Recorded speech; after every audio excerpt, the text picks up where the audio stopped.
വേടനെ നമുക്കറിയാം അല്ലേ? വിയർപ്പ് തുന്നിയിട്ട് കുപ്പായം എന്നൊക്കെ പറഞ്ഞുകൊണ്ടുള്ള വേടൻ്റെ പല പാട്ടുകൾ നമ്മുടെ ഉള്ളിലേക്ക് കൂരമ്പ് പോലെ പലതവണ കുത്തി കുത്തി തറച്ചത് പലപ്പോഴും നമ്മുടെ നാവുകളിൽ നിന്ന് ഇപ്പോഴും മാഞ്ഞു പോയിട്ടില്ല എന്നുള്ളത് വളരെയേറെ യാഥാർത്ഥ്യമാണ്. വേടൻ്റെ പാട്ടുകൾക്കൊരു പ്രത്യേകതയുണ്ട്, അല്ലെങ്കിൽ അയാളുടെ വരികൾക്കൊരു പ്രത്യേകത ഉണ്ട്. അത് മറ്റൊന്നുമല്ല, ഒരുപക്ഷെ ഒരു കവിയുടെയോ ഒരു സാധാരണക്കാരുടെയോ ജീവിതവുമായി ബന്ധപ്പെടുത്തി നോക്കുമ്പോൾ ചിലയിടങ്ങളിലൊക്കെ അതിന് ഒത്തിരിയേറെ വ്യക്തതയും ചിലയിടങ്ങളിൽ ഒത്തിരി അവ്യക്തതയും ചിലയിടങ്ങളിൽ നമ്മളെ കാരിരുമ്പ് പോലെ കുത്തി നോക്കുകയും ചെയ്യുന്ന വരികളാണ് വേടൻ്റേത്. ഒരു യാഥാസ്ഥിതികനായ ഒരു കവിക്ക് എഴുതാവുന്ന വരികളല്ല അയാളുടേത്. അയാൾ തൻ്റെ ജീവിതം കൊണ്ട് മനസ്സിലാക്കിയ, ജീവിതത്തിലൂടെ കടന്നു പോയിട്ടുള്ള ഏറ്റവും വലിയ പച്ചയായ യാഥാർത്ഥ്യങ്ങളുടെയും വേദനകളുടെയും ബുദ്ധിമുട്ടുകളുടെയും തല്ലുകൊള്ളിത്തരങ്ങളുടെയും കുതികാൽ വയ്പ്പുകളുടെയും ഒത്തിരിയേറെ പാഠങ്ങളും പാട്ടുകളായിട്ടാണ് വേടൻ നമുക്ക് മുമ്പിൽ അവതരിപ്പിക്കുക. അതുകൊണ്ട് തന്നെ അയാളുടെ വാക്കുകൾക്ക് തീർച്ചയായും മൂർച്ചയേറും, അയാളുടെ പാട്ടുകൾക്ക് തീർച്ചയായും മൂർച്ചയേറും. ആ പാട്ടുകൾ തീർച്ചയായും നമ്മുടെ ഉള്ളിലേക്ക് തുളച്ച് കയറും.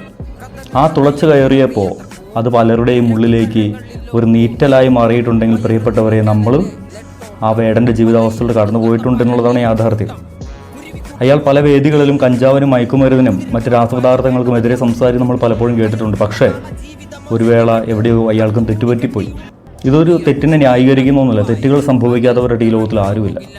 തെറ്റുകൾ സംഭവിക്കാം, പക്ഷേ അയാൾക്ക് തിരിച്ചു വരാൻ ഒരു ആഗ്രഹമുണ്ടെങ്കിൽ, തിരിച്ചു വരാൻ അയാൾ പരിശ്രമിക്കുന്നുണ്ടെങ്കിൽ നമുക്കൊരിക്കലും അയാളെ മാറ്റി നിർത്താനാവില്ല. തീർച്ചയായും അയാൾ തിരിച്ചു വരിക തന്നെ ചെയ്യും.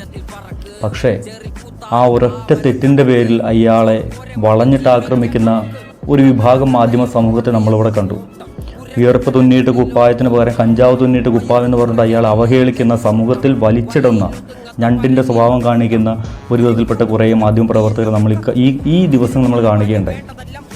കൊള്ളേണ്ടടുത്ത് കൊണ്ടു എന്നുള്ളതാണ് യാഥാർത്ഥ്യം. തീർച്ചയായും അവൻ തിരിച്ചു വരും.